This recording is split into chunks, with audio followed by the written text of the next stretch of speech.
اللهم صل على محمد وآل محمد۔ اس طرح سے ایک عمل کا آغاز ہو رہا ہے جس کو عمل ام داؤد کہا جاتا ہے، اور آپ حضرات اس عمل میں غالباً اس کے پہلے شریک بھی ہو چکے ہیں۔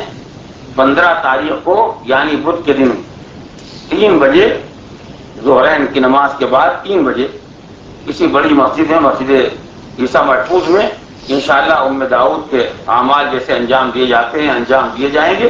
اس میں مقدمتاً بہتر یہ ہے کہ انسان 3 دن روزہ رکھے، یعنی کل آنے والا دن 13، 14 اور 15 3 دن روزہ رکھنا مستحب ہے اس عمل ام داؤد کے لیے، جس کے بارے میں تاریخ میں جو واقعہ ملتا ہے کہ ام داؤد کون ہے؟ داؤد اس شخصیت کا نام ہے جو امام جعفر صادق علیہ السلام کے رضائی بھائی تھے، یعنی جن خاتون کا دودھ مولا امام جعفر صادق نے پیا ہے وہ جناب داؤد کی والدہ تھیں اور ان کا نام تھا فاطمہ۔ جب بنی عباس کے مظالم اپنے آخری درجے کو پہنچے اور منصور دوانیقی نے چاہا کہ آل محمد کا خاتمہ کر دیا جائے تو جن لوگوں کو گھروں سے گرفتار کرایا گیا ان میں یہ داؤد بھی تھے، اور ان کو گرفتار کر کے عراق لایا گیا۔ ظاہر ہے کہ اب اس دور کے حالات کے اعتبار سے جب ماں کو معلوم ہو گیا کہ میرا بیٹا گرفتار ہو گیا تو اس کے معنی کہ اب زندہ رہنے کا کوئی سوال نہیں ہے، اس لیے کہ جس کو گرفتار کر لیا گیا اسے زندہ کو چھوڑا جائے گا، کوئی گھر میں رکھ کے دعوت کرنے کے لیے تو بلاتا نہیں ہے، بلائے اسی بات سے کہ زندگی کا خاتمہ کر دیا جائے۔ یہاں تک کہ صبح و شام رونا گریہ و زاری کرنا، اللہ کی بارگاہ میں دعا کرنا، یہ ام داؤد کی والدہ جناب فاطمہ کا ایک مستقل مشغلہ تھا۔ یہاں تک ایک دن آیا کہ امام جعفر صادق علیہ السلام بیمار ہوئے اور جناب فاطمہ اس رشتے کی بنیاد پر، اس محبت کی بنیاد پر، اس لیے کہ ظاہر ہے کہ امام کو پالا ہے، آئی عیادت کے واسطے مزاج پرسی کی، آپ کا مزاج کیسا ہے، آپ کیسے ہیں؟ فرمایا کہ صحت نامساعد ہے، نامناسب ہے، پروردگار عالم انشاءاللہ شفا و صحت دے گا، کوئی ایسی پریشانی کی بات نہیں ہے۔ امام کی مزاج پرسی کرنے کے بعد ام داؤد جناب فاطمہ جانا چاہتی تھی کہ ایک مرتبہ امام صادق نے سوال کر لیا اور داؤد کا کیا حال؟ اب کسی ماں کے سامنے اس کے ایسے بیٹے کا ذکر آ جائے جو مدتوں سے غائب ہے اور ایسے ظالموں جلادوں کے ہاتھ میں ہے جنہوں نے کبھی کسی کو زندہ نہیں چھوڑا ہے، خصوصیت کے ساتھ بنی ہاشم اور اولاد فاطمہ زہرا، ان کے زندہ رہنے کا کیا سوال ہے؟ وہ یہ سننا تھا، جیسے معلوم ہوتا تھا کہ فاطمہ کی آنکھوں سے آنسوؤں کا چشمہ ہو گیا، بے قرار ہو کے رونا شروع کیا۔ فرزند رسول نے پوچھا آپ اس قدر بے قرار ہو کے کیوں رو رہی ہیں؟ تب میں نے آپ سے گزارش نہیں کہ زمانہ ہو گیا، وقت گزر گیا جب داؤد کو منصور دوانیقی کے سپاہی گرفتار کر کے لے گئے، اور مجھے آج تک ان کی خبر نہ مل سکی۔ کچھ لوگ کہتے ہیں کہ ان کو قتل کر دیا گیا اور کچھ لوگ کہتے ہیں کہ ان کو زندہ دیوار میں چھوڑ، اس لیے اس زمانے میں اولاد فاطمہ کے ساتھ ایک برتاؤ یہ بھی ہوتا تھا، یعنی وہ بہرحال خوش قسمت ہوتا تھا جس کو قتل کر دیا جائے، اس لیے کہ قتل بہرحال ایک آسان مسئلہ ہوتا ہے کہ کسی کے گلے کو خنجر چل جائے، تلوار چل جائے اور زندگی کا خاتمہ ہو جائے، اس ظلم کے مقابلے میں اس کو زندہ دیوار میں چن دیا جائے۔ لہٰذا دونوں طرح کی خبریں آتی ہیں، خدا بہتر جانتا ہے کہ میرا بیٹا زندہ ہے یا اس کو قتل کر دیا گیا یا دیوار میں چن دیا گیا۔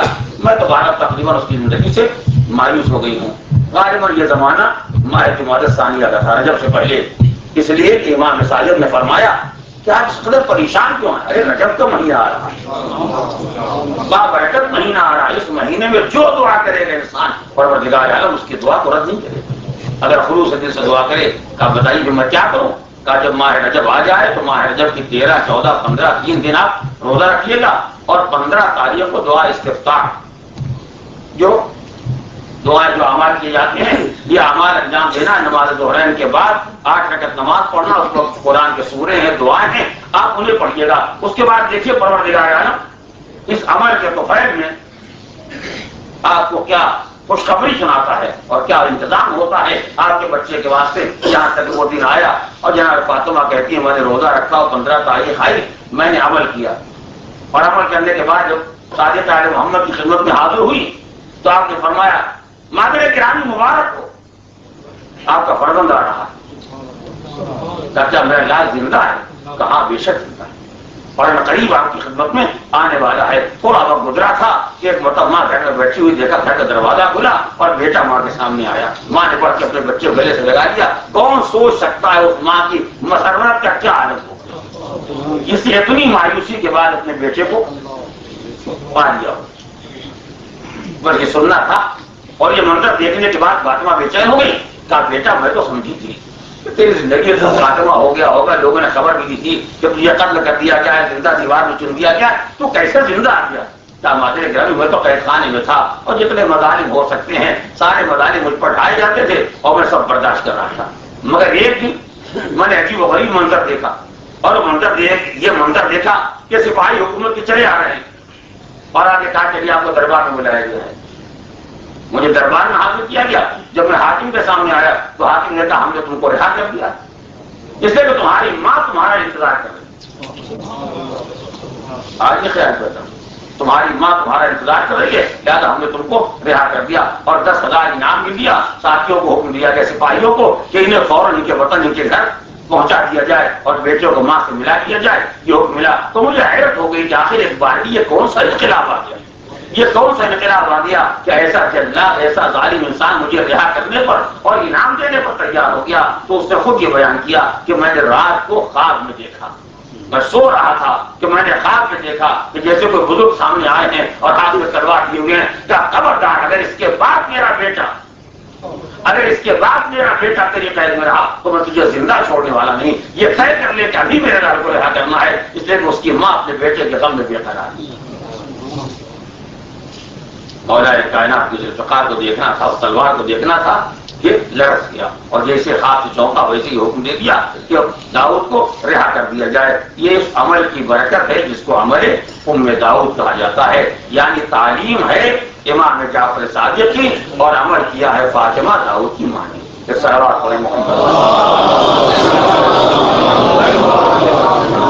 اس سائڈ میں چھوٹی سی بات میں نے بار عرض کی ہے مگر جانے کے لیے گزارش کر رہا ہوں. اور وہ یہ ہے کہ اگر کسی آدمی کے ذمہ ماہ رمضان کا یا کوئی واجب روزہ باقی ہے تو وہ سنتی روزہ نہیں رکھ سکتا ہے. لہذا اگر کسی کے ذمہ واجب روزہ باقی ہے اور وہ یہ عمل کرنا چاہتا ہے تو کل پرسوں نرسوں جو روزہ رکھے گا اسے قضا کی نیت سے رکھے. پروردگار عالم کے خزانے کرم میں کوئی کمی نہیں ہے. انشاءاللہ قضا کا روزہ بھی پورا ہو جائے گا اور اس دن کے روزے کا جو اجر و ثواب ہے وہ پروردگار عنایت کرے گا. اس لیے وہ تو ہماری نیتوں کو دیکھنا چاہتا ہے, مطلب اس کے سامنے ہمارے اعمال کی کیا حقیقت ہے.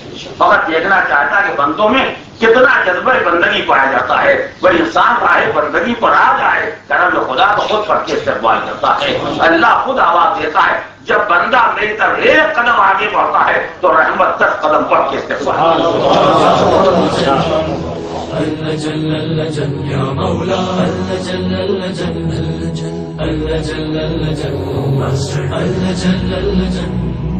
اللجن يا صاحب السماء